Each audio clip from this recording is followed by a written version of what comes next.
Disclaimer: this video contains mature emotional themes and is intended for a general audience. It does not include any explicit content. Viewer discretion is advised. My dad caught me doing this with the neighbor's dog, and now I'm grounded. I swear it started as just a normal afternoon. The kind where the sky is too quiet, and you can feel something coming, even if you don't know what. My name's Talia. I'm 22, taking a break from college after a rough semester, and temporarily back home, something my dad reminds me of at least 3 times a day. Just until you get your head on straight, he says. Whatever that means. Dad's a retired military man. Structure, rules, discipline, that's his religion. Our house runs like a boot camp, and he's the drill sergeant who can hear a whisper through walls. Which is exactly the problem. The neighbor, Mr. Carlson, is nice enough. Mid-40s, always smiling, lives alone except for his massive golden retriever, Moose. That dog is the size of a bear and has the personality of a toddler on sugar. He bolts through fences, eats mail, and thinks mud is perfume. For whatever reason, Moose decided I'm his new best friend. That's how I ended up sitting on our back porch, trying to untangle my earbuds while Moose flopped his entire weight across my lap, tail thumping like a jackhammer. I was laughing, really laughing for the first time in weeks. He looked up at me, tongue lolling, eyes full of pure, dumb joy. And in that moment, I just let go. "Who's a good boy?" I asked, like a complete idiot, as I hugged him around his giant fluffy neck. He knocked over my iced coffee and licked my face like he'd won the lottery. Then I heard it. The sharp click of the screen door. I froze. Dad stood there, arms crossed, eyes narrowed like a hawk spotting weakness. "What exactly are you doing, Talia?" he asked. It wasn't the words, it was the tone. Like I'd just been caught selling secrets to the enemy. I blinked. What? With his dog? On our porch? Well, he's not even home?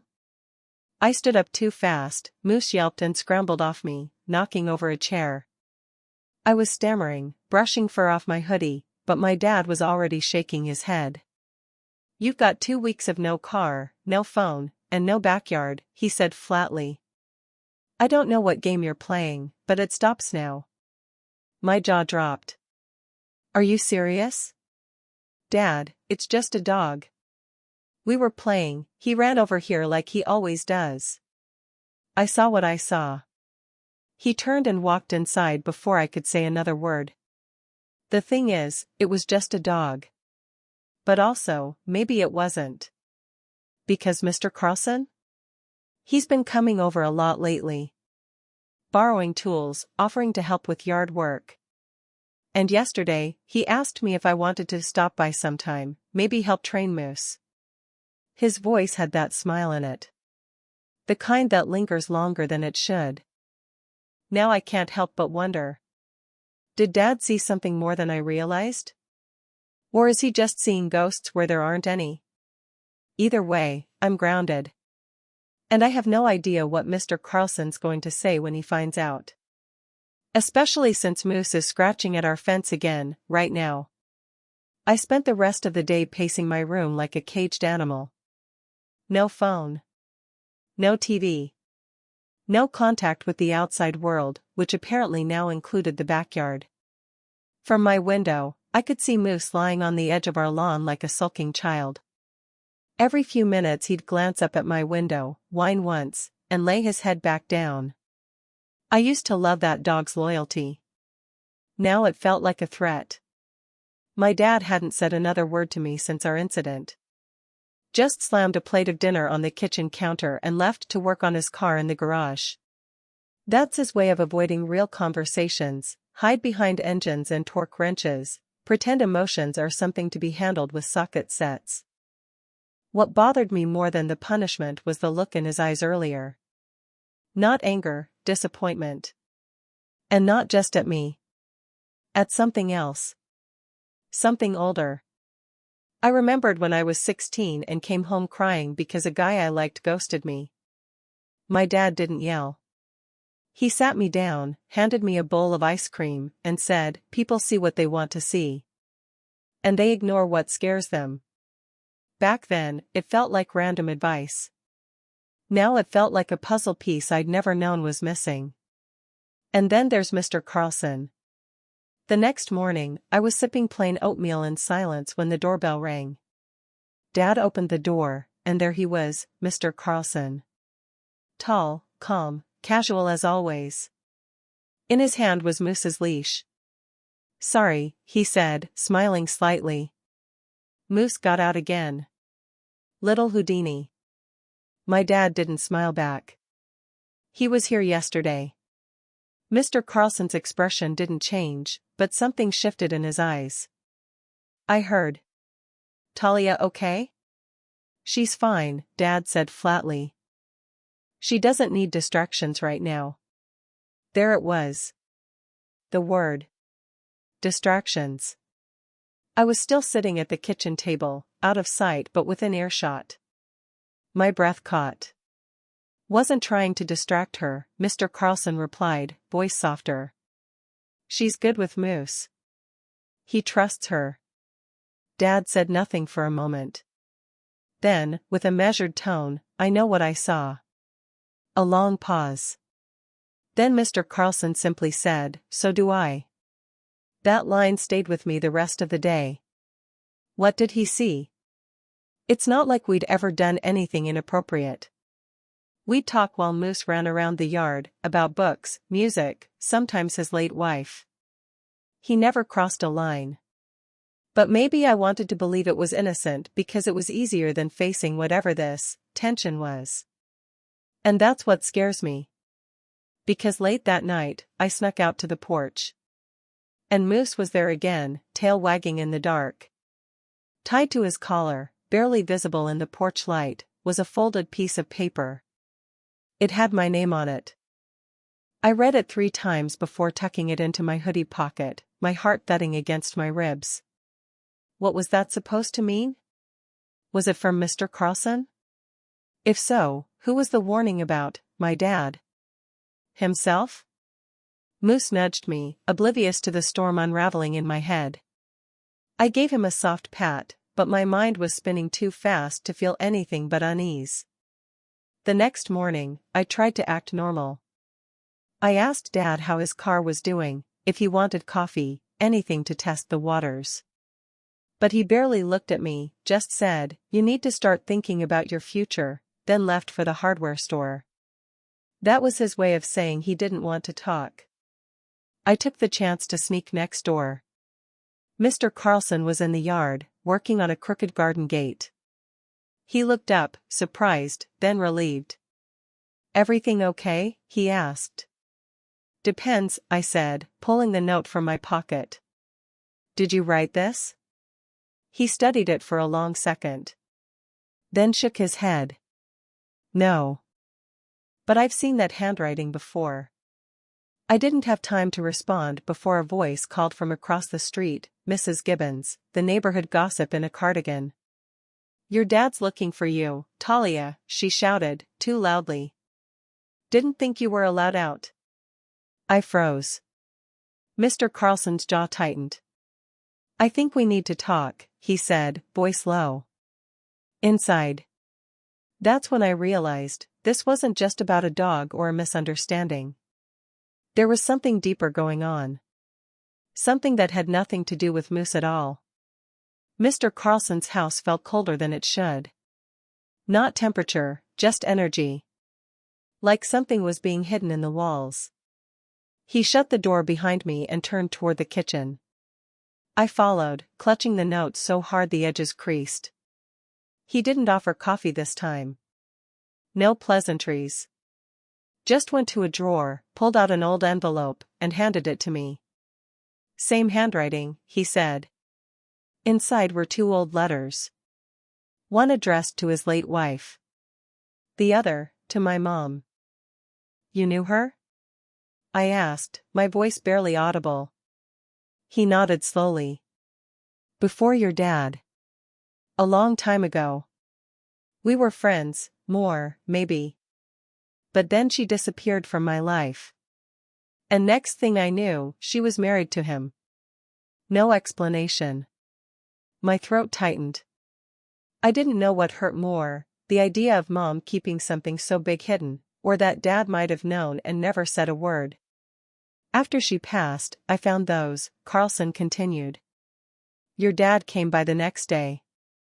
Told me to stay away from you. Why? He met my eyes, and this time, there was no soft smile. Just something steely. Because he thinks I ruined everything back then. And maybe, he's right. A loud bang suddenly cracked through the house, front door slammed open. Talia. Dad's voice, sharp, thunderous. Mr. Carlson moved quickly, stepping into the hallway between me and the door. You shouldn't have brought her here, Dad growled as he stormed in. She deserves to know the truth, Carlson replied. I told you to stay away. The two men stood inches apart, tension like a live wire in the air. I came here on my own. I shouted. You don't get to control everything, Dad. He looked at me, eyes filled with something between heartbreak and rage. This has nothing to do with the dog anymore, he said. And that's when I realized, he wasn't just protecting me from Carlson. He was protecting a secret he didn't want either of us to remember. Mr. Carlson and my dad stood in a silent standoff that felt like it could tear the house in half.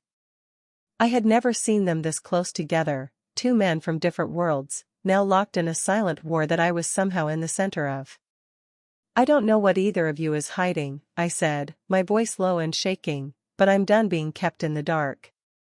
Dad looked at me, really looked at me. It's not what you think, Talia. He's not who you think he is. Mr. Carlson flinched. You're still telling yourself that story? I stepped back. Someone better start talking. Now. My dad clenched his fists, like he was physically holding himself together. I didn't just meet your mother after he disappeared. I found her. She'd left him. She came to me because she was scared. What? I whispered. Mr. Carlson laughed, cold and bitter. That's the version you went with? She left because she was in love with you? She left because you pushed her to the edge. Dad snapped. You don't get to rewrite that. Something broke inside me. Will one of you please just tell me the truth? About her. About you. About me? Mr. Carlson's gaze dropped to the floor. Talia, your mom and I were together for a long time. Before you were born. She left one night, no warning. Then suddenly she's married, she's moved on, and I wasn't allowed to see her again. You said she disappeared from your life, I said. But you were married? He nodded slowly. We were. For 3 years. I felt like the floor shifted under me. Are you saying? Dad turned away. He's not your father. The room went quiet, air sucked out, sound muted. My heartbeat filled the silence. I didn't want you to ever know like this, Dad said finally, not turning around. But yes. Biologically, he is. But I raised you. I loved her. I buried her. Mr. Carlson stepped forward. And I would have. But I wasn't given the chance. You kept her from me. And from her daughter. Enough. I shouted, hands trembling. You're both acting like I'm some prize to fight over. Did either of you stop to think about how this would wreck me? They said nothing. I walked past both of them, out the door and onto the porch. Moose was lying there, head on his paws, watching everything. When he saw me, he got up slowly and came to my side, like he knew I needed him now more than ever. I didn't know what to think. The man I'd called Dad my entire life had lied. But so had the neighbor I'd just begun to trust. My world wasn't just cracking, it was collapsing. Back inside, they started arguing again. Voices raised, accusations thrown. I couldn't make out the words anymore. My ears were ringing with confusion, betrayal, and something deeper, fear. And then I remembered the letter I'd found in Mr. Carlson's envelope. The one addressed to my mom. I pulled it from my pocket and unfolded it. The paper was worn, but the writing was clear. If he finds out, it's over. I'm scared, Mark. He's watching everything. I don't know who to trust anymore. I miss you. But I have to protect Talia. He's watching everything. I turned back toward the house. The front door was open. Dad and Mr. Carlson were still inside, but I was seeing something different now. This wasn't just about a love triangle. It was about control. About protection. About danger. My mom hadn't just left Mr. Carlson. She'd been running. And maybe she hadn't died of natural causes like I'd always believed. I went around the back of the house and ducked through the gate into our yard. Moose followed silently. There was one place no one ever went. The shed behind the garage. Locked for years. Dad always said it was just old tools and junk from before I was born. But now I had to know. I found the key in the usual spot, inside an old gardening glove hung behind the hose reel. My hand shook as I slid it into the rusty padlock. The door creaked open. Dust hung thick in the air. Stacks of boxes. Old file cabinets. Tools. And in the back, a locked trunk. I forced it open with a crowbar I found in the corner. Inside were photos. Letters. VHS tapes. Some labeled with dates I recognized, my birthday, my mom's birthday. Some had names I didn't. One said, Mark, final copy. Mark. Mr. Carlson. I grabbed a stack and ran back to the house. The shouting had stopped. Dad was sitting in the kitchen, head in his hands. Mr. Carlson stood stiffly near the door. I threw the tapes and papers onto the counter. What is this? Dad looked up, his face pale. You weren't supposed to see those, he said.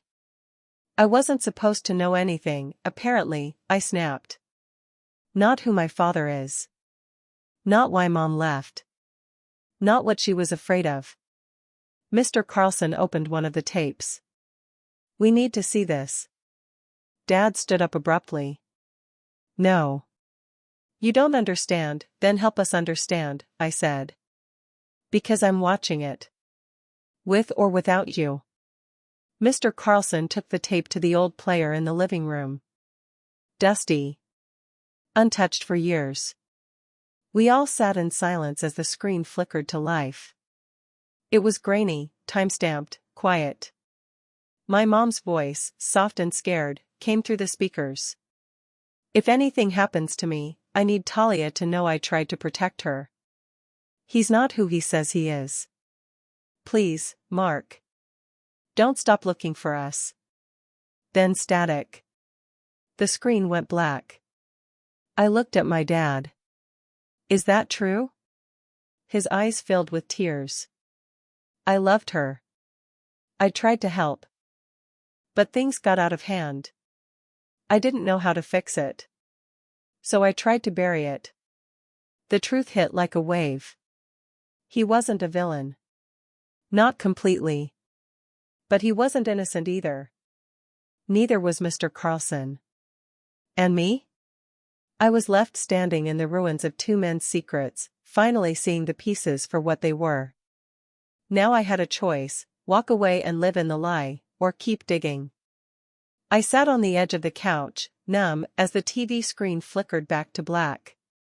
My mom's voice still echoed in my head, soft, desperate, unfinished. Dad didn't speak. He stared at the ground like it might swallow him whole. Mr. Carlson leaned against the wall, arms crossed, jaw clenched to keep whatever emotions he wasn't ready to show from spilling out. I don't care who raised me, who loved who first, I said, my voice low but steady. You both lied. You both tried to shape me with your own fears. And now I don't even know who I am. Dad finally looked at me. You're my daughter. That's never changed. But you hid the truth, I replied. And maybe that's worse than anything else. Mr. Carlson stepped forward. He's right about one thing. You're strong, Talia.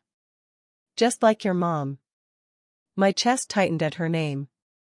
I didn't know which of them was more right, or more wrong. Maybe both. Maybe neither. I turned to leave. I need time. And space. And answers that don't come from either of you. As I walked out, Moose followed, loyal as ever. I didn't know where I was going, but I knew this wasn't the end. Then Mr. Carlson called after me. Talia, there's one more thing. I stopped. She didn't die in her sleep. She was investigating something, someone. And it was bigger than either of us ever knew. I turned slowly. What are you saying? She left evidence. And I think it's still out there.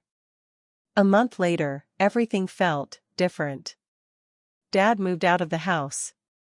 He said it was temporary, but I think we both knew it was time. Time for him to face what he'd buried, and for me to figure out who I was without all the lies. Mr. Carlson and I talked more in the weeks that followed. It wasn't easy, and it definitely wasn't simple. We had to rebuild from scratch. But for the first time, I felt like I wasn't just someone's daughter, I was my own person. And Moose? He never left my side. That big goofy dog who started it all became my anchor. Turns out, he used to belong to my mom. Mr. Carlson had been keeping him out of guilt, maybe love. Maybe both. We found the rest of my mom's recordings. Not all the answers, but enough to know she was brave. She risked everything to protect me. And now, I get to decide how her story ends. I'm not angry anymore. I'm just awake. To the truth. To my past. And to the kind of future I want to build, with honesty, even when it's hard. So, yeah, this story started with a misunderstanding and a dog. But it ended with something bigger, a chance to finally live my own truth.